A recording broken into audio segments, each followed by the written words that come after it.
Eh bien, bonjour à tous et bienvenue sur cette webconférence que j'ai le plaisir de co-animer avec l'association La Mêlée. Bonjour. Oui, pardon. Mm. Bonjour à tous et à toutes. Effectivement, merci Émilie.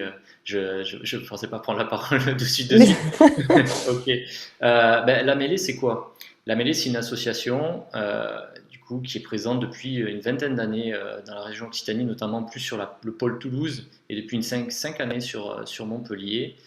Et notre objectif, c'est de promouvoir, on va dire, tout ce qui est usage numérique pour les entreprises, les collectivités aussi, notamment la collectivité Occitanie, et la Mêlée, comme je viens de dire, située à Toulouse et à Montpellier. Et là, on est plus aujourd'hui sur une partie Montpellier-Rennes avec le Pôle emploi Montpellier et d'autres entreprises sur une interview Vie mon métier. Je te remercie, Tiffaine. Donc, moi, je m'appelle Émilie Lafont et je suis chargée de relations entreprises à l'agence Pôle emploi de Castelnau.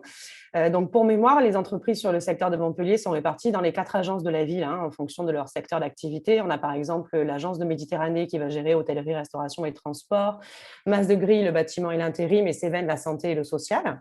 Et à Castelnau, nous nous occupons entre autres du secteur du numérique. Et dans le cadre de mes activités, j'accompagne les entreprises de l'IT dans leur recrutement. Et aujourd'hui, on a choisi de vous présenter 2 métiers porteurs, celui de technicien helpdesk et de testeur de logiciels. Oui, exactement. Pour aller plus loin, donc moi je vais me présenter, après on laissera chaque personne se présenter.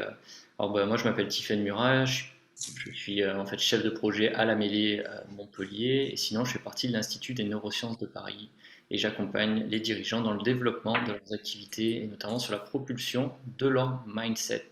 Et quand je dis mindset, c'est mind, esprit et set, setting. Qu'est-ce que tu as installé dans ton cerveau? Donc ça peut être intéressant. Du coup, on est sur ces deux métiers. On commence les interviews. On va faire une interview. La première personne qui va être interviewée, c'est Célia et Yanis. C'est Émilie. Donc je pose un peu le cadre par rapport à ça. Donc c'est Émilie qui va interviewer Célia et Yanis. Je m'occuperai du coup de Sabine. Merci, je t'interviewerai. Et derrière, on fera Frédéric. On t'interviewera avec Émilie et moi. On va faire quelque chose d'interviews croisées et on te posera plusieurs questions. Est-ce que vous êtes prêts et prêts? Donc si vous êtes tout le monde Allez, est prêt, Émilie, vas-y, welcome on board, tu peux envoyer toutes tes questions. allez, c'est Ok. parti. Eh bien, écoute, d'abord, Célia, je te remercie d'être là. Donc, toi, tu es chargée de recrutement chez Computer Center depuis quelques années et tu vas nous parler du métier de technicien helpdesk en informatique. Et tu es accompagnée ce matin de Yanis Abakmoui, qui est actuellement en poste chez vous. Donc, merci Yanis également d'être là. Avant de commencer, un petit message à l'attention des internautes. Si vous avez des questions, n'hésitez pas à les poser sur le chat, on y répondra. Célia, voilà, est-ce que tu peux nous parler un petit peu de ton parcours professionnel, de ta société et des modalités de recrutement chez Computer Center? Oui, bien sûr. Du coup, bonjour à tous. Donc, je me présente, je suis Célia Gay, je suis en charge du recrutement sur Computer Center France, on va dire. Aujourd'hui, j'anime du coup le recrutement pour Montpellier. On a ouvert un site en 2019, fin 2019, pour Perpignan, Toulouse. Et du coup, j'ai une charge aussi du recrutement de Roissy. Moi, de base, j'ai commencé avec une licence ressources humaines que j'ai faite avec l'entreprise SNCF. Ça m'a pas trop plu et du coup, je me suis orientée du coup vers un master RH et j'ai eu l'opportunité du coup d'effectuer cette formation avec l'entreprise Computer Center en tant que du coup chargée de recrutement. J'ai du coup commencé à recruter en masse des techniciens LPDS, c'est bien pour Montpellier et Perpignan, parce qu'on est un site qui est spécialisé dans un centre de service. On est là en fait pour délivrer à distance une solution informatique aux salariés de nos entreprises, qui sont du coup partenaires avec nous, qui sont clients chez nous. On est vraiment un prestataire externe. Et du coup, donc, le métier de technicien helpdesk aujourd'hui, c'est une personne qui va répondre aux sollicitations, que ce soit par téléphone, mail ou chat, des salariés de nos clients. D'accord, bah, écoute, je te remercie. Et du coup, Yanis, est-ce que vous pourriez nous faire un petit descriptif rapide de votre journée type? Bonjour à tous déjà, merci beaucoup de votre invitation. Pour moi, je m'appelle Yanis Abakmiou, j'ai fait un diplôme en communication, après j'ai monté une société, du coup je me suis reconverti dans l'informatique. Et pour moi, une journée type, en fait, sur un plateau de technicien helpdesk, c'est vraiment la prise d'appel. Donc, du coup, on a des agents, les clients qui nous appellent pour des problématiques informatiques qui peuvent être matérielles, techniques, logicielles. Et nous, en fait, pendant la prise d'appel, on prend justement toutes les informations nécessaires justement pour analyser et comprendre la problématique.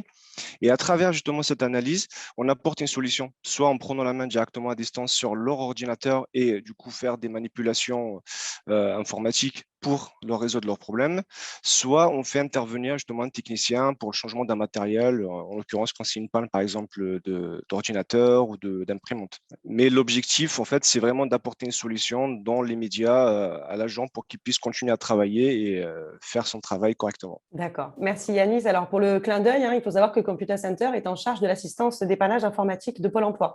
Donc voilà, donc j'ai moi régulièrement affaire à des techniciens helpdesk dans le cadre de mes activités.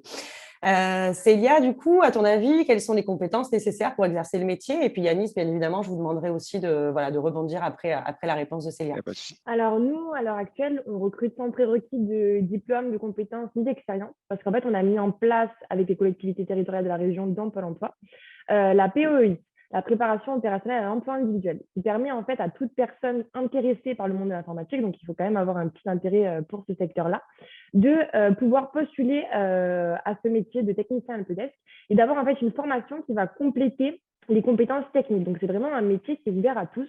On a des personnes qui viennent de tout secteur, comme Yannis qui vient du coup d'un master en communication. On peut aussi bien avoir d'anciennes personnes qui étaient dans la restauration, par exemple. On a vraiment des personnes qui viennent de tous les milieux. Et du coup, aujourd'hui, ce qu'on va rechercher plutôt, c'est vraiment des notions de savoir-être. On cherche des personnes du coup qui vont être autonomes, à l'écoute, vraiment, qui vont avoir un bon relationnel parce que vous êtes en contact direct toute la journée avec les utilisateurs des entreprises avec lesquelles on travaille. Vous représentez l'image de Computer Center. Donc voilà, le français, aussi bien à l'écrit qu'à l'oral, est primordial. Et après, on peut avoir aussi besoin du coup de l'anglais pour certains de nos clients, en fait, des clients qui sont internationaux, où du coup, on va avoir une base de connaissances, des mails à rédiger et des fois des échanges par téléphone à faire en anglais. Ok, merci Yanis. Quelque chose qui vous paraît important et que Célia n'a pas mentionné? Non, Céline a très bien expliqué justement le mode de recrutement. C'est vrai que moi, à la base, j'étais pas du tout, enfin, je connaissais pas du tout Computer Center, ni le fonctionnement justement de la POU, tout ça. Et par le biais des journées d'information avec Cilia et Sarah, enfin, sa collègue, du coup, on nous a vraiment mis à l'aise. Donc, du coup, on nous a expliqué aussi comment ça fonctionnait, comment ça allait se passer. Et surtout, ce qui était mis en avant, c'était les formations. Donc, du Oui. coup, l'avantage qu'on a eu, c'est qu'on a eu une formation de 3 mois en globalité. Une première formation justement sur l'entreprise, le fonctionnement, le bien-être en entreprise et le savoir-être, savoir-faire justement. Après, on a une formation technique, donc du coup, avec une entreprise spécialisée, avec un 2i, pour justement se spécialiser sur l'outil informatique et la manière de résolution. Et par la suite, en fait, on a eu une formation d'1 mois directement sur les plateaux où on travaille, justement en faisant du shadow, donc du coup en écoutant nos collègues travailler et en posant des questions, et en faisant des mini-formations justement en interne pour pouvoir justement s'approprier le métier. En gros, si vous voulez, moi à la base, j'étais pas très informatique, même si j'ai fait de la communication, c'était plus le digital que le numérique. Euh, En arrivant ici, je me suis découvert une nouvelle passion, un nouveau métier et j'apprends tous les jours. Donc, c'est vraiment un avantage justement de faire cette formation-là. D'accord, merci Yanis pour cette intervention. Alors juste pour rappel, Célia, tout à l'heure, tu parlais justement de la POEI, qui est un dispositif de formation préalable au recrutement. Et dans ce cadre-là, la formation est intégralement prise en charge à la fois par l'OPCO et par Pôle emploi. Et du coup, Yanis, toi, en tant que salarié, est-ce que tu pourrais parler un peu de la rémunération que tu as perçue pendant cette formation pour faciliter l'information pour les personnes qui sont intéressées et pour dire que la formation non seulement est assurée par les services, mais en plus, on peut percevoir une rémunération le cas échéant. Oui, la rémunération est. Quand on fait la POU, la rémunération est intéressante dans le sens où moi, par exemple, j'ai quitté mon ancien boulot volontairement pour justement faire cette formation-là et intégrer Computer Center. Et pendant toute la période de la formation, j'ai perçu mon chômage au complet. Donc, ça m'a ouvert aussi les droits à la CAF. Donc, du coup, à la prime d'activité, parce que j'étais en formation, ce qui m'a permis justement de faire la formation aisément. Et c'est vrai que dès qu'on a fini la formation, ça a été directement, enfin, ça a enchaîné directement sur un CDD et on ne voit pas vraiment la différence en fait. On ne perd pas d'argent entre guillemets sur la formation. Merci Yanis. Célia, tu veux ajouter quelque chose à ce sujet? Non, non, c'était très complet. Après, il faut savoir aussi que pour les personnes qui n'ont plus droit ou qui ont des droits qui vont cesser d'allocation au chômage, vous allez du coup bénéficier de l'allocation à la PEEI. C'est une allocation en fait qui est mise en place par Pôle emploi qui prend en compte le fait que vous êtes en train de suivre une formation qui potentiellement va vous faire déboucher du coup sur un CDD de 12 mois, donc un CDD à long terme, pérennisable en CDI. Du coup, ils ont mis en place cette allocation pour dire que voilà, on vous suit pendant votre formation, on vous accompagne. Comme je le répète, la formation, elle est vraiment gratuite. Et du coup, il y a cette allocation. Il faudra vous rapprocher de votre conseiller Pôle emploi pour savoir à quel montant vous allez avoir le droit, parce que ça varie en fonction de tout le monde, comme le chômage, de votre période avec activité, sans activité, si vous avez des enfants à charge. Mais si vous n'avez plus le droit du coup aux allocations chômage, il y aura quand même une rémunération qui sera allouée à cette formation. Merci Célia. Est-ce qu'on pourrait revenir du coup rapidement sur les conditions de travail, les horaires, le lieu, les déplacements? Est-ce qu'on travaille seul, en équipe? Enfin voilà, un petit peu plus en détail. Donc, il faut savoir que, comme je vous disais, on recrute pour des 35 heures, pour des CDD de 12 mois, pérennisables en CDI. Donc, 35 heures, on travaille du lundi au vendredi, on ne travaille pas les week-ends ni les jours fériés chez Computa Center. On travaille par tranche horaire de 8 heures de présence en entreprise, une seule heure pour manger et une demi-heure de pause à positionner sur la journée, ce qui vous fait 6h30 de travail effectif par jour. La rémunération, du coup, est à 18 706 euros brut annuel. Donc, on est un peu au-dessus du SMIC. On a en plus de ça des primes qui viennent compléter toute l'année notre rémunération avec un CEO aussi qui est fort intéressant, pardon, un CSE aujourd'hui, qui est fort intéressant parce qu'on est du coup quand même une grande entreprise. Il faut savoir qu'on est plus de 1500 en France. On a un gros siège qui est basé à Roissy, du coup, qui nous fait bénéficier en fait de plein d'avantages comme ça, comme Disney, le cinéma ou les vacances. Des chèques vacances aussi qui sont mis en place, des tickets restaurants à hauteur de 9 euros par jour travaillé. Enfin voilà, plein de choses qui vont aussi compléter la rémunération fixe et puis surtout beaucoup de possibilités d'évolution. Il faut savoir que chez Computa Center, on travaille vraiment sur un modèle un peu britannique à la méritocratie. Vous arrivez tous les collaborateurs en tant que technicien helpdesk arrivent et ne sont pas jugés en fonction de leur diplôme ou ce qu'ils ont fait avant. C'est vraiment en fait l'investissement qu'ils vont fournir pendant leur durée de travail qui va leur ouvrir en fait des portes et des opportunités sur aussi bien le management avec des évolutions comme manager de proximité, team leader, ou sur des fonctions totalement transverses comme le knowledge. En fait, c'est une équipe qui va alimenter la base de connaissances que tous les plateaux vont avoir à disposition pour résoudre des incidents informatiques. Enfin, voilà, on a vraiment aussi plein de possibilités d'évolution et d'opportunités au sein de Computer Center. Et si vous le souhaitez, c'est possible. Merci Célia.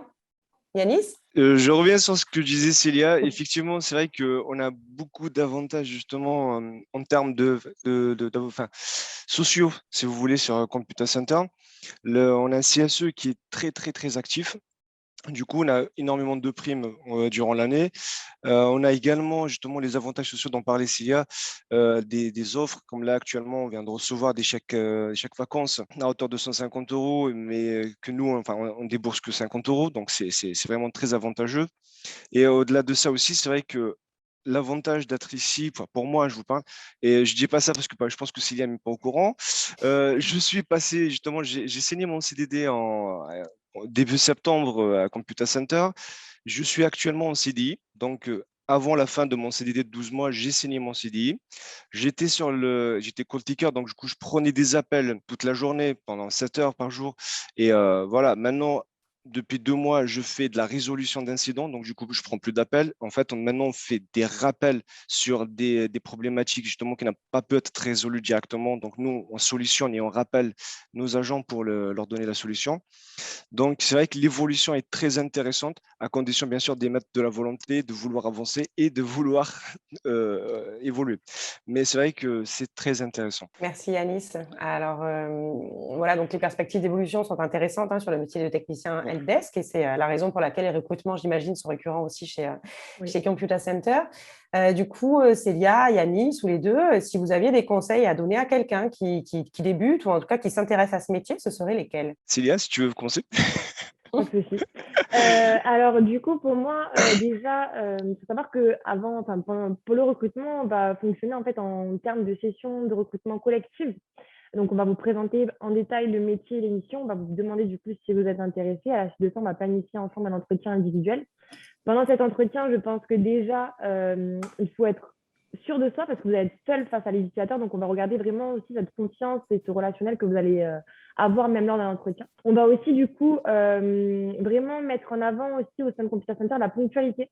Il faut savoir que vous allez recevoir uniquement des appels entrants. Donc, c'est des personnes qui sont en poste et qui sont en attente vraiment de solutions parce qu'elles n'arrivent pas à travailler. Elles ne peuvent pas. Un commercial, un comptable, par exemple, qui a besoin d'Excel et qui est bloqué sur son ordinateur ne peut pas commencer, du coup, sa comptabilité. Donc, voilà, c'est vraiment des personnes qui sont en attente de vous. Donc, la ponctualité est très importante parce qu'on va analyser en amont les flux d'appels entrants qu'on va avoir et en fonction de ça, on va du coup planifier le nombre de personnes qu'il faudra pour absorber en fait l'activité, la demande.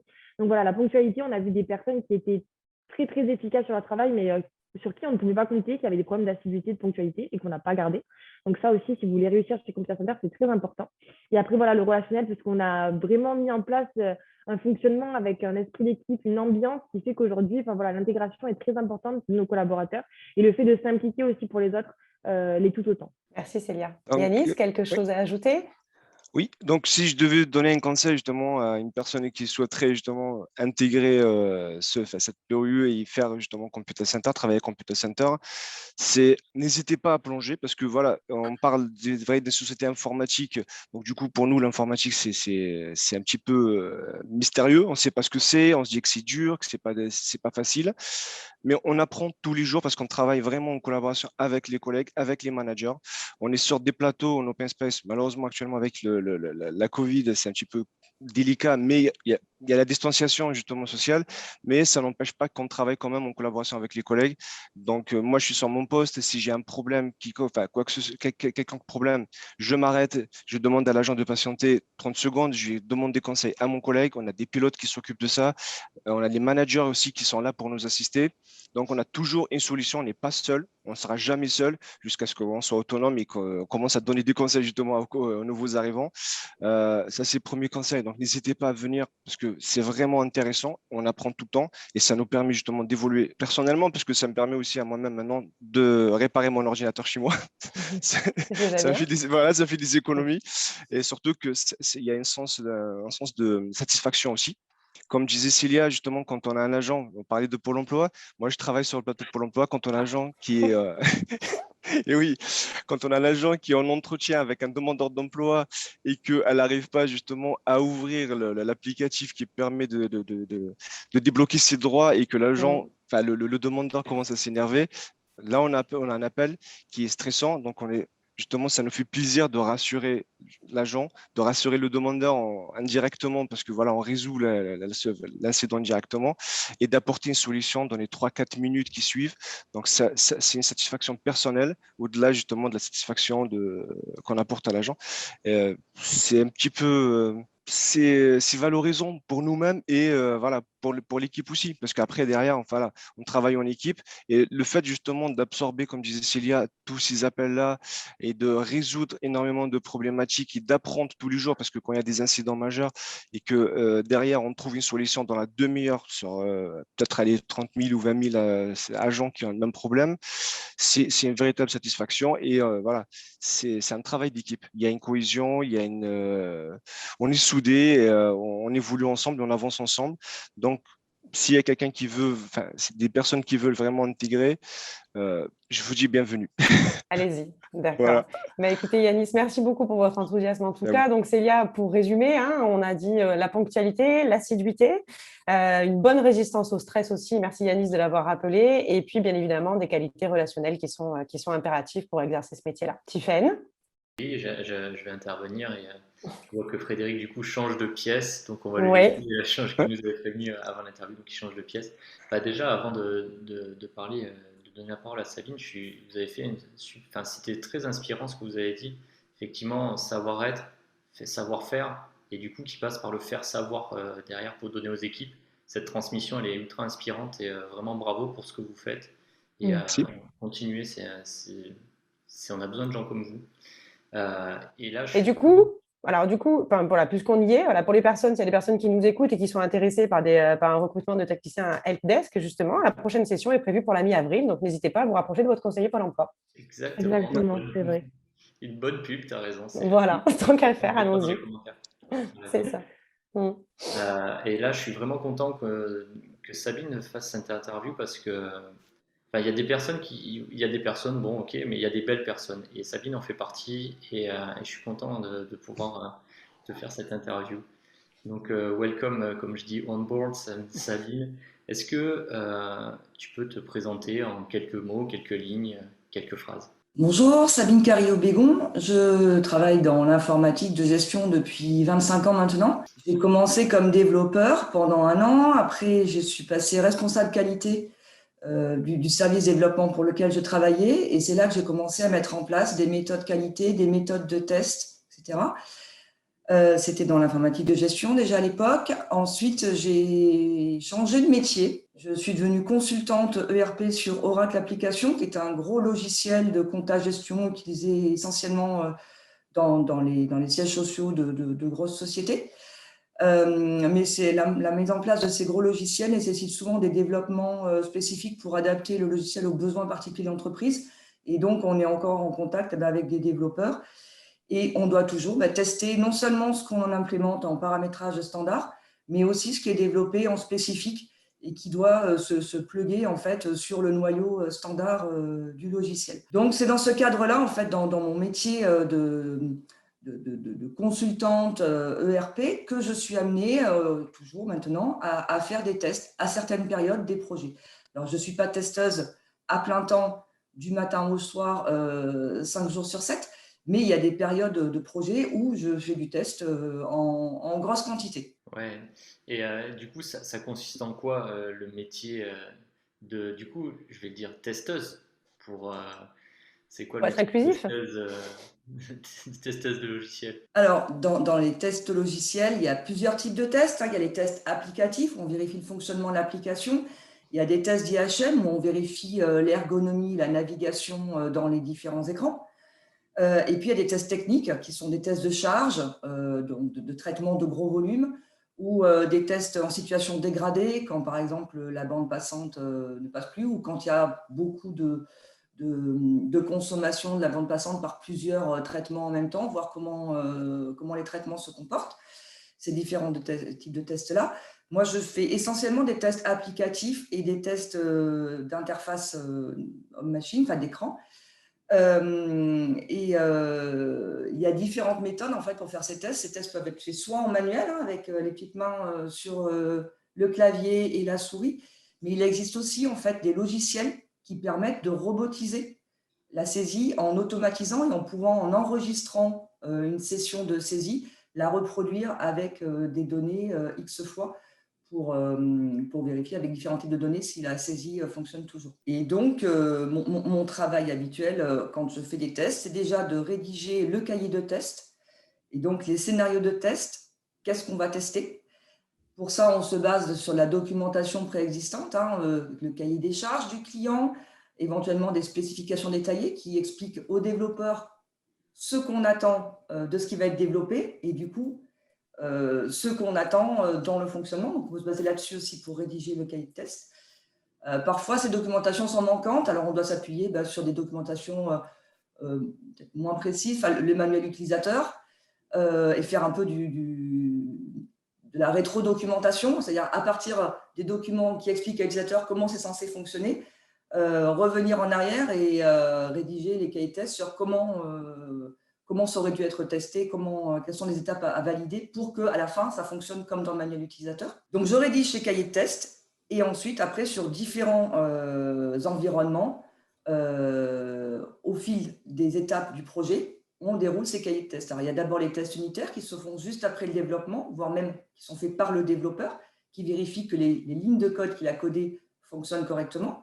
On appelle ça donc les tests unitaires. Ensuite, quand une brique logicielle est développée, on peut commencer à faire des tests d'intégration, où on vérifie le fonctionnement de l'entrée dans la brique à la sortie dans la brique. Ensuite, quand plusieurs briques du logiciel sont développées, on peut faire des tests de bout en bout, de la première brique jusqu'à la dernière. Et quand tout ça, c'est OK, on peut donner la main à ce qu'on appelle les utilisateurs clés, qui sont en fait des référents sur les modules informatiques sur les modules d'application qu'on va livrer, et qui font ce qu'on appelle la recette utilisateur, qui permet d'avoir vraiment une acceptation du logiciel par les personnes qui vont l'utiliser.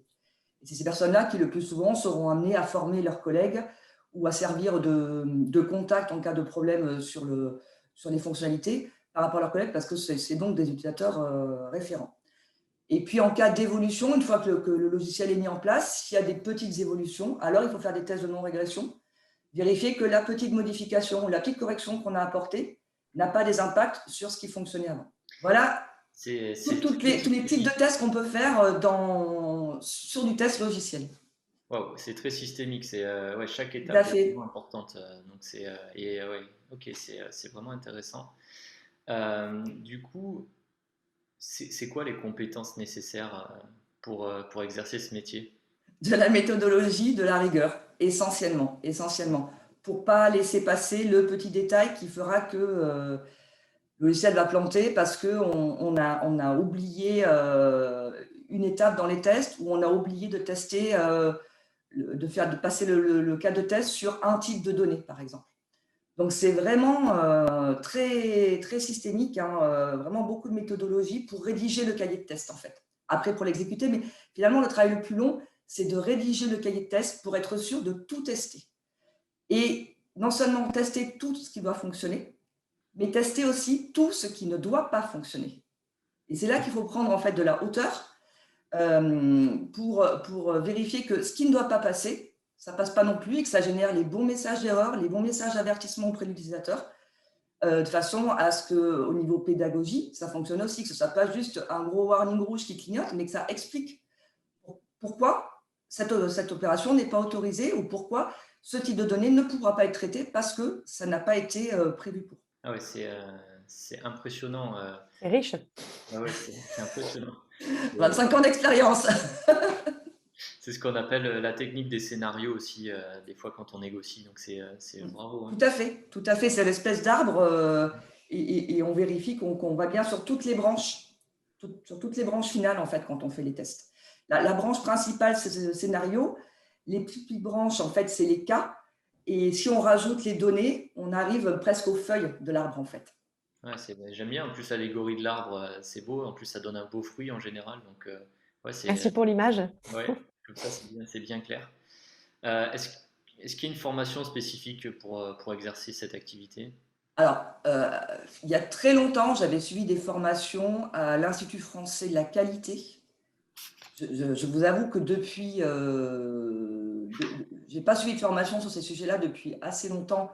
Donc, je ne sais pas ce qu'il y a sur le marché, mais des formations, il y en a certainement. Alors, qui sont peut-être aussi intégrées dans d'autres formations plus complètes. Hein. Je pense qu'il y a des formations où il y a un module sur la qualité et les tests, et puis il y a peut-être des formations plus spécifiques. Alors, je pense aussi par tout ce qui est audit qualité, tous les organismes qui font de l'audit qualité et donc de la qualité de développement logiciel doivent proposer aussi des formations. Ouais, ok, tout ce qui est audit, d'accord, ok. Après, j'aime bien cette question parce que c'est quoi tes conditions de travail à toi par rapport à... Alors, moi, c'est particulier.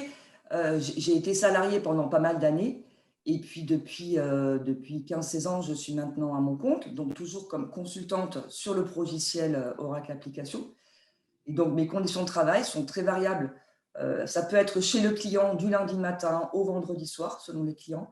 Ça peut être en partie à distance. Là, en ce moment, avec les conditions actuelles, en fait, c'est essentiellement de chez moi, avec des déplacements chez mon client principal régulièrement, mais toujours, de toute façon, même quand c'est à distance, toujours des points téléphoniques, soit avec les développeurs, parce qu'on a détecté une erreur et qu'on a ouvert alors on a des applications pour suivre les anomalies. Donc, quand on enverra un ticket et qu'on l'affecte au développeur, on a souvent quand même un échange téléphonique avec lui pour communiquer de vive voix, parce que communiquer que par écrit ou que par les chats, c'est... En ce moment, on aime bien se parler un peu aussi de vive voix. Et puis aussi pas mal de communication avec tous les autres membres en fait, des équipes projet, que ce soit le chef de projet pour lui faire du reporting, mais que ce soit aussi les utilisateurs référents, surtout en accompagnement de la recette. Mais alors, tout ça, en ce moment, se fait à distance.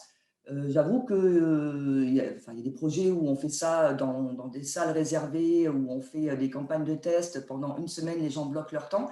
C'est sympa aussi parce qu'on est vraiment concentré et on ne fait que ça. Là, avec le travail à distance, j'avoue que les gens font ça en parallèle d'autres tâches et c'est un peu moins efficace. Moi, j'aime bien quand on se met en mode task force et où on se met à fond sur un sujet. Et le but, c'est d'avoir tout testé pour respecter un certain délai et repartir éventuellement dans une boucle de correction avant que ça revienne en test, ou pouvoir enfin livrer le composant en respectant les délais du projet.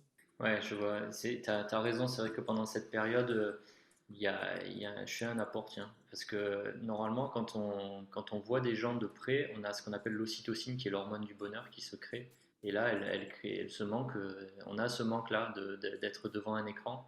Et c'est quelque chose quelque part, qui est à l'intérieur de nous qu'on ne maîtrise pas. Et cette ocytocine, on va la combler différemment par d'autres types par d'autres activités, on va dire, qui sont pas forcément bons pour l'humain. Et c'est vrai que avoir, enfin, vous fais un petit retour par rapport à l'interview, comme ça permet un peu de souffler un peu, de prendre le temps, parce qu'on a le temps de faire cette interview. C'est vrai que quand on est en face, qu'on a une problématique et qu'on appelle quelqu'un, et qu'on tombe sur quelque chose qui est automatisé, on a tendance à pas forcément bien prendre les choses. Et là, je vois quand on tombe sur des gens comme Yanis ou des gens comme, tu vois, on se dit, ouais, là, on a un lien d'humain, on a un lien qui se fait, et quelque part, il y a une entente et il y a une reconnaissance de la problématique. Et ça, c'est vraiment, on ne pourra pas s'en passer. On pourra automatiser beaucoup de choses et nous faire avancer, mais ce lien, cette chaîne quelque part qui est entre tous les humains, on ne pourra pas l'enlever. Ouais, je voulais faire ce petit apport, ça m'y a fait penser. Sabine, du coup, si tu avais un conseil à donner à quelqu'un qui démarre, quelqu'un qui est en train de regarder cette vidéo, cette interview et qui démarre et qui se dit ah ouais, c'est ce que j'ai envie de faire, ce serait quoi ton conseil?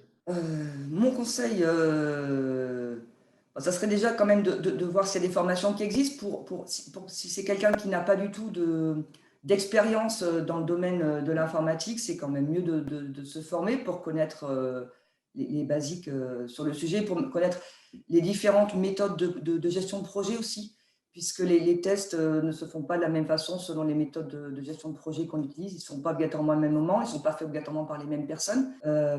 Ouais, de suivre une formation avant de démarrer, je pense que c'est mieux. Après, sinon, la méthodologie, là, on parle des tests logiciels, mais la méthodologie de test, c'est la même finalement qu'on teste un logiciel, ou qu'on teste un site web, ou qu'on teste une application smartphone. La méthodologie derrière, elle reste la même. Donc, une fois qu'on a la méthodologie et qu'on a la rigueur, ça peut s'appliquer en fait sur tout ce qui est développé et pas que sur le logiciel. Ça marche. Parce que moi, je teste des sites web, ça m'arrive de tester des sites web, j'utilise la même méthodologie. Tester la navigation, cliquer sur chaque bouton, sur chaque menu, vérifier que ça ouvre la bonne fenêtre. Des choses comme ça, c'est la méthodologie, quoi. C'est systématique. Ouais. J'adore parce que du coup, ouais, c'est méthodo, rigueur, ouais, en plus on sent que tu l'incarnes, quoi, donc c'est bravo. Il y a quand même de la créativité aussi, parce que inventer des cas de test qui ne doivent pas marcher, ça demande de l'imagination.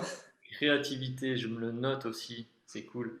Et du coup, ce serait quoi le soft skill qui te semble nécessaire pour convaincre lors d'un entretien?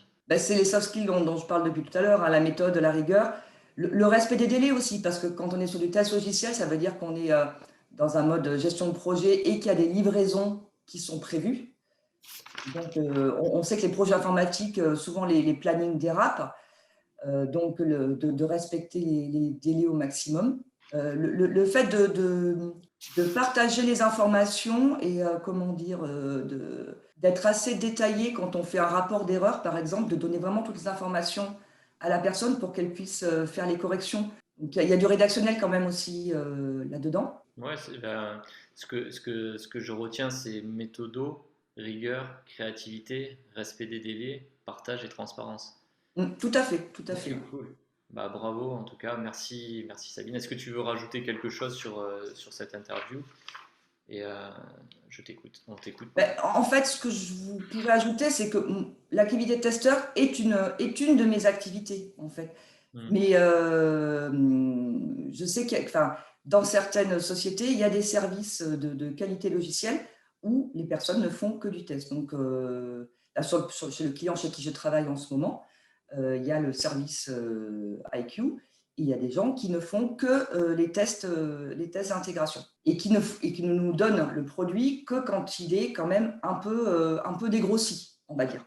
Voilà, quand les plus gros bugs ont été détectés et corrigés. Okay. Il nous donne le produit et il a déjà son minimum viable, on va dire. Ça marche. Merci en tout cas pour tous ces tips, on va dire. Ça permet de mieux connaître ce métier-là.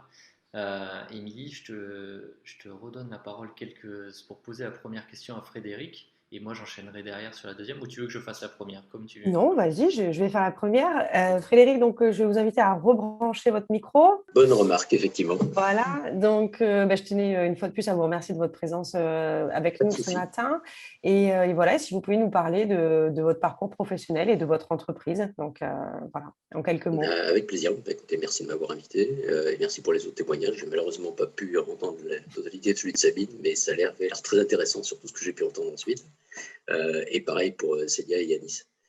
Je me présente effectivement, je dirige une petite entreprise actuellement qui s'appelle ASA. On développe des solutions logicielles pour la recherche médicale et la recherche en agronomie et biodiversité.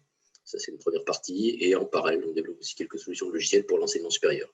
Donc, on est vu comme un éditeur logiciel un peu atypique, avec développement surtout pour les chercheurs de moutons à 5 pattes, puisqu'il n'y a quasiment pas 2 chercheurs qui ont les mêmes besoins.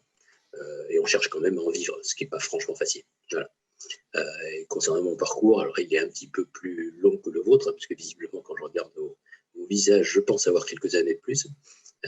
J'ai commencé il y a pas mal d'années dans une petite société d'informatique que vous devez connaître qui s'appelle IBM. Et dans cette société, j'y ai occupé quelques postes effectivement, ingénieur de développement matériel, à détacher liaison aux États-Unis, puis derrière manager d'équipe de test justement, de test d'acceptance de produits, hardware à l'époque, puis contrôle de gestion, donc des fonctions plutôt financières. Et pour terminer dans cette entreprise, au bout d'une vingtaine d'années, en manageant l'ensemble des équipes de benchmark, c'est-à-dire les gens qui réalisaient tous les tests grandeur nature pour les clients, a priori les clients les plus prestigieux, puisqu'on était sur un centre de test que je manageais qui était européen. Donc, tous les clients qui avaient les plus gros besoins en termes de volumétrie ou de capacité.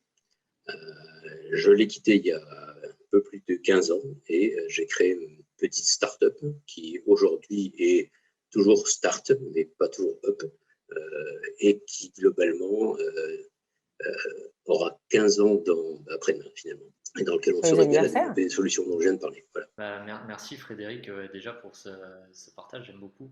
C'est quoi du coup votre vision du métier de testeur par rapport à... Alors, le métier de testeur pour moi, c'est quelqu'un qui doit être un évaluateur le plus objectif possible quand il peut objectiver, soit d'une partie logicielle, soit d'un logiciel complet, soit d'une solution logicielle intégrée. Si je reprends le parallèle avec effectivement un agent de Pôle emploi, il va certainement dans la journée utiliser plusieurs logiciels et encore faut-il que ces logiciels se parlent entre eux. Donc ce que j'appelle solution intégrée, c'est la somme de ce qui permet à quelqu'un d'assurer un métier et qui comprend finalement plusieurs logiciels. Mais pour tester, il faut tester les briques unitaires du logiciel, le logiciel complet et la somme des logiciels entre eux et vérifier qu'ils correspondent aux besoins. Voilà. Donc la définition de métier pour moi, c'est ça, c'est l'évaluation la plus objective possible de ça. Par contre, dans ce métier, il y a une très grande diversité. Elle a un peu été exprimée déjà pour l'instant, mais je la qualifierais de 4 grandes catégories. Premier type de test qui existe que depuis une quinzaine d'années. Avant, on s'en préoccupait franchement pas, c'est l'ergonomie. Avant, il y avait un logiciel, il fallait se débrouiller avec. Aujourd'hui, on cherche quand même à se débrouiller pour que le logiciel soit tellement intuitif qu'on n'ait plus besoin de guide utilisateur. Et quand on y arrive, c'est quoi? A priori, on a réussi. Et surtout, si on y arrive pour n'importe quel public, la personne qui a 5 ans comme celle qui en a 90, celle qui a des théories socio-professionnelles élevées ou pas, celle qui a des compétences ou pas. Et ça, c'est pas franchement simple. Donc, c'est se mettre à la place d'un utilisateur, essayer de voir ce qui peut être, ce que l'utilisateur pourrait faire et est-ce qu'il va y arriver ou pas. Ensuite, il y a les tests fonctionnels. C'est la grande majorité des tests. C'est-à-dire vérifier que le logiciel ou la série de logiciels ou la suite répond bien aux besoins qui a été a priori spécifiés. encore quand je dis spécifier, j'ai mis a priori. Dans les méthodologies agiles, on a de plus en plus des cahiers des charges faits à la volée dans une réunion Zoom. Et derrière, on pédale pour essayer de comprendre s'il fallait le faire comme ça ou autrement. Et dans mon cas, avec les chercheurs qui sont des hyper créatifs, j'ai jamais un cahier des charges ficelé. Ça m'est jamais arrivé en 15 ans. Donc, on est toujours sur quelque chose je compare quelque chose à ce que ça devrait faire, sans avoir un écrit qui dit que ça devrait faire ça. Donc, c'est pas franchement simple. Ensuite, il y a des tests, et c'est ceux qui m'occupaient quand j'étais dernièrement à IBM, c'était les tests de performance. Vérifier qu'un logiciel, non seulement assure la fonction, mais lorsqu'on est 10, 20, 50, 1000, 10 000 ou 100 000 à l'utiliser, est-ce que ça marche encore? Je veux simplement prendre comme exemple Doctolib, quand on a commencé à annoncer les possibilités de vacciner des gens. J'ai passé quelques dizaines d'heures pour arriver à trouver des rendez-vous pour mes parents, et pas toujours avec succès, et entre autres pour des raisons de performance. Et ensuite, il y a une autre typologie de tests, qui est ce qu'on appelle les tests de haute disponibilité, c'est-à-dire essayer de déterminer qu'est-ce qui va se passer si un composant, un logiciel ou une infrastructure se plante, et que la solution logicielle doit tourner 24 heures sur 24, 7 jours sur 7. On vient d'avoir un exemple en vraie grandeur avec l'incendie du data center de OVH à Strasbourg, qui, y compris nous a pénalisés, avec certaines applications qui étaient mortes, mais de chez mort. Donc, avoir a priori fait des tests de haute disponibilité fait partie de la batterie des tests.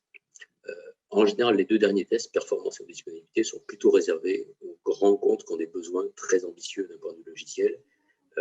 Les PME, les petits centres, les petites équipes se contentent du fonctionnel et parfois de l'ergonomie. Voilà un petit peu les typologies, on va dire, de ce qui existe dans le métier de testeur. C'était bien complet. Vas-y, Émilie, on t'écoute. Non, je te laisse poursuivre l'entretien. Je voulais vous remercier, Monsieur Viard, et effectivement le parallèle que vous faites avec un incendie quelque part qui vient aussi impacter d'autres activités. Donc, c'est toujours intéressant de voir comme tout peut s'interconnecter ensemble. Donc, merci. Peut-être Sabine aussi, que j'ai vu hocher la tête à certains moments de votre intervention, notamment quand vous abordiez le sujet du cahier des charges. Si vous voulez ajouter quelque chose, peut-être. Oui, je suis tout à fait d'accord avec tout ce qui a été dit. Ça complète, ça complète ce que j'ai pu exprimer. Et en effet, les cahiers des charges ou les spécifications ne sont pas toujours rédigés de façon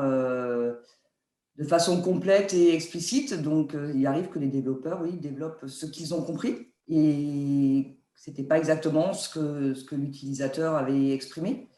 Et on s'en aperçoit. Après, ça dépend à quelle étape des tests on s'en aperçoit. Est-ce qu'il est encore temps de revenir en arrière et de refaire une boucle, ou est-ce que c'est trop tard et ça remet beaucoup de choses en cause, aussi bien au niveau délai qu'au niveau budget? C'est un peu un des défauts de la méthode agile, je trouve.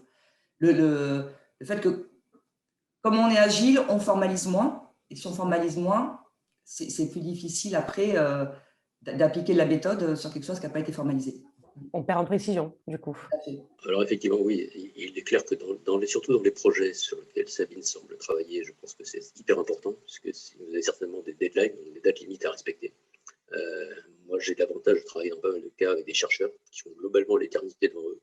Donc, s'ils s'aperçoivent qu'ils ont mal écrit quelque chose, ou en discutant avec eux, on s'aperçoit qu'on n'a pas calqué correctement, on va faire une itération de plus. Et c'est pas grave, parce que quelque part, le projet prendra 1 mois, 2 mois, un trimestre de plus. Financièrement, c'est pas transparent quand même, parce que quelque part, les coûts, dans ce cas-là, c'est toujours celui qui développe qui les supporte.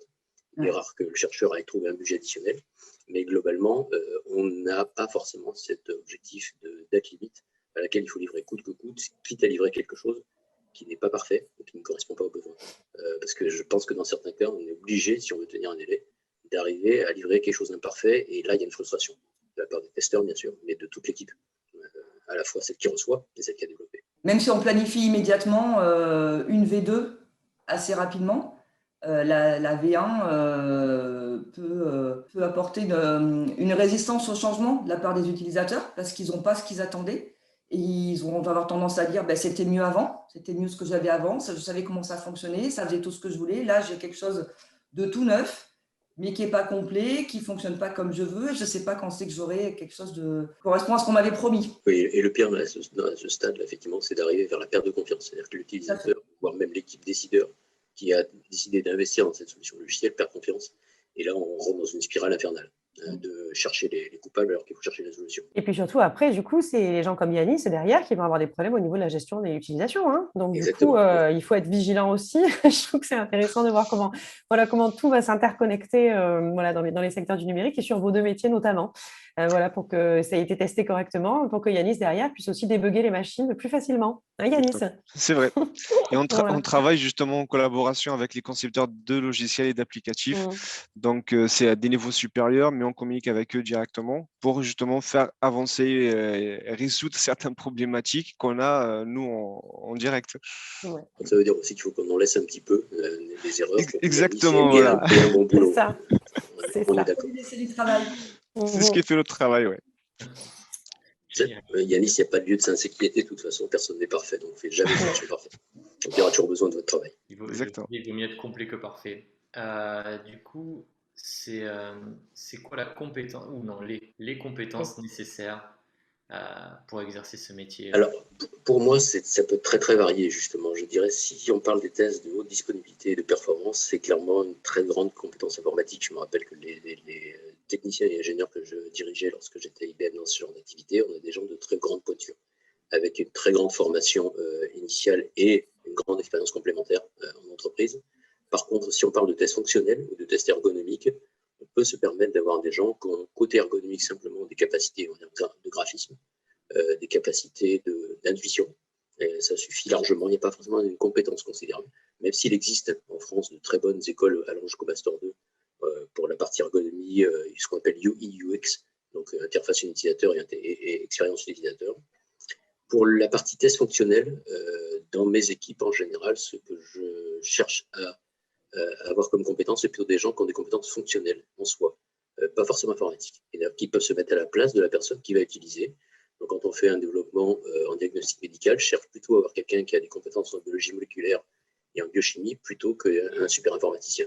Si je trouve l'oiseau rare qui a les deux, c'est-à-dire qui est informaticien et qui a une compétence complémentaire en biologie ou l'inverse, biologiste c'est plus fréquent, biologiste ayant une compétence complémentaire en informatique, c'est mieux parce que ça permettra à cette personne de voir effectivement, de se mettre à la place d'eux et d'en déduire est-ce que techniquement on a fait ce qu'il fallait ou est-ce que c'était faisable de le faire. Alors ça, je vous remercie. Alors, Monsieur Vierge, excusez-moi Frédéric, je vous interromps, mais c'est juste pour compléter ce que vous avez dit, c'est très intéressant puisque effectivement, nous, sur le secteur du numérique, là, sur Montpellier, on a de plus en plus d'entreprises qui recherchent et qui sont prêts à former des personnes qui sont issues des milieux médicaux et des chercheurs notamment, qui peuvent avoir des bac+5 ou des bac+6 pour les positionner derrière sur des métiers de l'informatique dont le vôtre. Donc moi, je trouve que cette parenthèse, elle est très intéressante parce qu'elle est tout à fait en lien avec ce qu'on rencontre au quotidien dans les recrutements qu'on effectue. Avec des entreprises qui sont, alors Sabine, je vous laisse intervenir si vous le souhaitez également, mais avec des entreprises qui sont de plus en plus friandes de ces profils scientifiques pour la rigueur, la méthodologie nécessaire qui a été, j'imagine, exercée pendant les années d'études, et puis derrière, qui sont prêts à les former sur l'informatique pour être plus efficace en entreprise. Donc ça, je vous remercie parce qu'effectivement, c'est quelque chose qu'on rencontre quotidiennement, nous, quand on recherche des candidats pour les entreprises. Alors, moi, je suis plutôt sur l'informatique de gestion, mais il est vrai que des personnes qui ont une formation en comptabilité ou en gestion généraliste peuvent très bien, avec une formation additionnelle, basculer sur des métiers du numérique dans le domaine des développements logiciels d'informatique de gestion. J'ai eu participé à des programmes tels que le vôtre, justement, pour des gens qui avaient des diplômes en comptabilité et qui voulaient devenir consultants pour l'intégration de modules de logiciels comptables. Et je trouve que c'est… Mais testeurs aussi, parce que c'est des gens qui connaissent, qui savent comment ce genre de logiciel doit fonctionner, parce qu'ils en ont utilisé dans leur vie de comptable ou de contrôleur de gestion, etc. Et donc, c'est des reconversions possibles, en effet. Parce qu'il y a l'expérience. Et en dehors de l'expérience, et là, je m'adresse plutôt à Célia et à Yanis, où effectivement, ce que vous allez rechercher, alors ça, je vous laisse les entrepreneurs me répondre à ça, et on se rend compte finalement de ce que les entreprises recherchent de plus en plus, c'est vraiment les compétences relationnelles. Parce que finalement, une compétence technique, elle va être en mesure de s'acquérir, on va pouvoir former quelqu'un là-dessus, mais on ne peut pas apprendre à quelqu'un à être méthodologique, à être rigoureux, à être tout ça. Et donc, on va rechercher plutôt des des compétences personnelles, quitte à former sur l'aspect technique derrière. Et ça, c'est typiquement les recrutements que fait Célia régulièrement, où elle recherche des profils, elle recherche des gens, elle ne recherche pas des CV, et pour derrière les former aux compétences techniques. Célia, si tu veux ajouter quelque chose à ce sujet? Ah non, c'est exactement ça. Et même si je trouve depuis tout à l'heure que j'écoute les présentations des métiers de chacun, que c'est vraiment en plus le lien qu'on a en fait tous les trois, même si on n'exerce pas vraiment les mêmes activités et qu'on ne recherche pas les mêmes profils, on a vraiment ce lien qui est la communication, le relationnel qui est très important et vraiment le savoir-être. Et puis après, le reste, on peut toujours, comme tu dis, Émilie, l'apporter aux personnes. Alors, je finis peut-être sur Oui, la excusez-moi question pour qui était la parenthèse. sur les compétences, parce qu'il y en a juste deux que j'aimerais citer en plus. Évidemment, l'anglais me paraît indispensable, même si l'anglais complètement fluent, ce n'est pas forcément nécessaire, mais un bon niveau d'anglais, au moins de lecture et potentiellement d'écriture, et un minimum dans le métier testeur quand même, ne serait-ce que parce que quand on va utiliser un nouvel outil, la doc de cet outil sera 9 fois sur 10 en anglais, donc il faudra au moins la comprendre. Et également, l'autre compétence qui me paraît clé, c'est de la capacité à rédiger et à synthétiser. Un problème qui est détecté par un testeur sur un logiciel quelconque, s'il ne sait pas rédiger ce qu'il a fait, ce qui a permis de mettre en évidence le problème et ce que sont les conséquences de ce problème tel qu'il le voit, ça ne va pas être compris par la personne qui a développé et qui est en charge de répondre, de régler le problème, et on va perdre beaucoup de temps. Et c'est sans doute là où on a le plus de mal à trouver actuellement des personnes. Toutes les autres compétences, qu'elles soient dures ou des soft skills, il n'y a pas de souci du tout.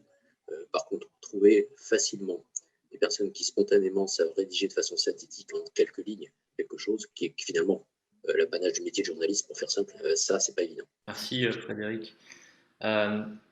C'est quoi les conditions de travail de Frédéric du coup? Alors, les miennes, en tant que dirigeant de l'entreprise, je peux vous avouer que c'est pas celle du testeur, globalement, même s'il m'arrive également de faire du test avec mes équipes, parce qu'on a une toute petite équipe, et donc dans certains cas, je me transforme en testeur aussi. Et puis, j'ai un passé de test, effectivement, qui fait que j'ai assez souvent l'intuition pour trouver le scénario complètement invraisemblable que personne n'a vu et qui plante tout. Mais bon, ça, c'est une particularité. Par contre, les gens qui font du test, normalement, c'est un travail qui peut très bien se faire, comme le disait Célia, je crois, au début, en 35 heures par semaine. Donc, métier avec un job de non-cadre, ça peut être un job de cadre dans certains cas aussi. Il y a en général assez peu besoin de déplacement. On peut faire quand même beaucoup de choses à distance, sauf quand on est sur des gros efforts de test de performance avec des équipes de 20-30 personnes sur un sujet, auquel il faut que tout le monde soit dans le même lieu. Alors, pas pendant le temps de Covid, mais en période classique. Et puis, par contre, il y a, d'un point de vue de la capacité à travailler, il y a arriver à structurer son temps de travail soi-même. Quand on est testeur et qu'on commence à dire, voilà, je sais dans quel ordre je vais faire ce que j'ai à faire pour la journée, la semaine ou le mois, c'est quand même nettement mieux et nettement plus agréable que d'obéir à un chef qui vous dit toutes les 10 minutes ce qu'il faut faire. Et donc, globalement, cette capacité à gérer son temps de travail sur un projet ou N projets, parce que souvent un testeur teste plusieurs projets à la fois, ça, c'est quelque chose d'important dans la gestion du temps de travail et les conditions de travail. Merci Frédéric pour cette intervention. Et pour finir, voilà, sur les questions qu'on a posées à Célia déjà et à Sabine et à Yanis aussi également. Voilà, si vous aviez des conseils à donner à quelqu'un qui débute ou en tout cas qui s'intéresse à ce métier-là, ce seraient lesquels? Premier conseil, c'est quelque part le métier de testeur pour moi, c'est un jeu. Donc c'est prendre le métier comme un jeu. Et un jeu du type, je cherche à passer par telle porte alors que dans un jeu vidéo, alors que je ne pouvais pas. Je suis un inspecteur et je cherche à trouver qui est le criminel. Et donc, je cherche à me mettre dans la peau de celui qui cherche à faire finalement planter et à faire tomber les défenses de quelqu'un. Alors, attention, c'est un jeu, mais si on le prend que comme un jeu, au bout d'un moment, on risque d'avoir soit une addiction, ce qui est un peu problématique d'un point de vue professionnel, soit une frustration quand on ne trouve pas, ce qui est aussi un problème. Donc, il faut que ça reste un jeu, et ça peut l'être pendant pas mal d'années, mais j'ai du mal à concevoir que quelqu'un puisse ne faire que du test dans sa vie professionnelle, voire même sa semaine complète. Il faut par moment faire autre chose. Discuter avec les autres testeurs, discuter avec les développeurs, discuter éventuellement avec les utilisateurs, qui eux-mêmes vont retrouver des choses qu'on n'a pas vues. Et donc, il y a une partie énorme de communication. Pour être capable de communiquer. Et je vais rebondir sur 2 points. Alors, on ne s'était pas concerté avec Sabine, mais je l'ai entendu parler à la fois de créativité et de rigueur. Pour moi, les 2 qualités principales sont là. Et par contre, c'est très difficile. En général, les créatifs sont peu rigoureux et les rigoureux sont peu créatifs. Il faut trouver quelqu'un qui est rigoureux, c'est-à-dire qui applique une méthode et une méthodologie claire pour trouver des problèmes et reporter sur ces problèmes, donc les indiquer. Et par contre, être très créatif pour effectivement trouver le scénario que personne n'a jamais vu et qui quand même va arriver un jour. Parce que si vraiment il n'arrive jamais, là on a fait du surtest qui n'est pas forcément très bien. Et dernier point également là-dessus, je pense qu'il faut, d'un point de vue de la compétence soft skill du testeur, avoir une capacité à prendre du recul. Je vais faire un parallèle avec le milieu médical, mais un testeur qui trouve énormément de faux problèmes va faire perdre beaucoup de temps à toutes les équipes. Donc il va créer ce qu'on appelle des faux positifs dans le domaine médical. À l'inverse, un testeur qui ne voit pas les bons problèmes, c'est donc des faux négatifs, ça va dégrader l'image du logiciel que l'on a créé. Et ça va être un problème. Pour arriver à, donc, quand on a trouvé quelque chose qu'on pense être un problème, à dire est-ce que c'en est un vraiment ou pas, clairement, c'est la prise de recul par rapport à ce qu'on est en train de tester, c'est-à-dire finalement ce que fait un chercheur face à quelque chose qu'il découvre.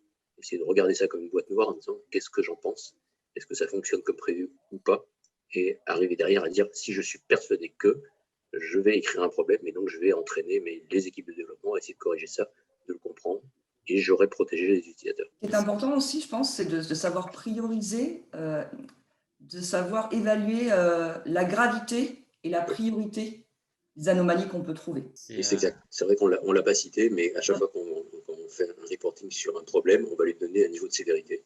Et j'ai même mon premier job, première année d'activité professionnelle il y a un certain temps, pas mal de dizaines d'années, on m'avait appris à effectivement classifier les priorités de 1 à 5.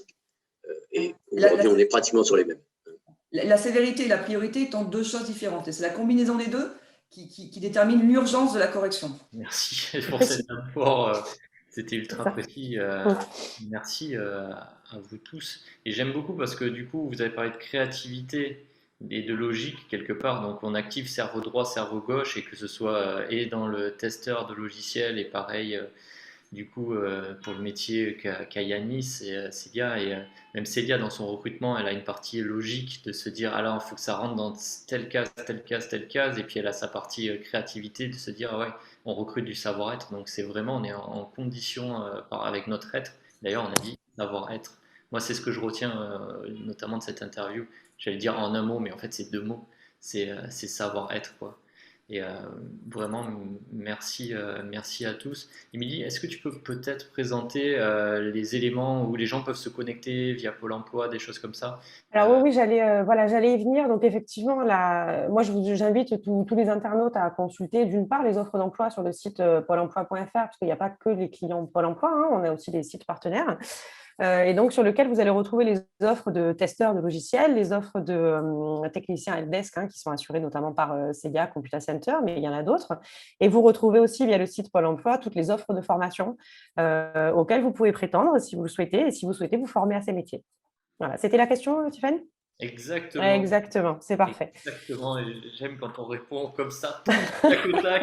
Voilà. Voilà, et moi, attendez, parce que je veux pas oublier, donc j'ai pris quelques notes, je veux pas oublier de vous dire qu'on revient sur ce format de vie, mon métier. Je vous donnerai les dates. Suivez les newsletters de Pôle emploi parce que ça va être dedans. Suivez les newsletters de la mêlée aussi. Du coup, allez sur les profils de LinkedIn si vous y êtes, de Sabine, de Frédéric, Célia, Yanis. Allez voir ce qu'ils proposent, contactez-les, allez leur poser des questions. Soyez intéressés parce que c'est que comme ça qu'il va y avoir des échanges. Et puis en étant intéressés, ils vont avoir pensé à des choses et ils vont vous apporter. Parce que c'est des professionnels et on a vu là lors de l'interview. Les réponses, c'est précis, il n'y a pas de... voilà, je ne peux pas employer un mot vulgaire, donc on voit que c'est précis. Ne le fais pas. donc voilà. Merci à toutes et à tous et je vous souhaite une excellente journée. Prenez soin de vous, prenez soin de votre famille et on se retrouve très vite sur Une vie, mon métier. Ciao, à plus tard. Merci beaucoup. Merci. Merci à vous tous.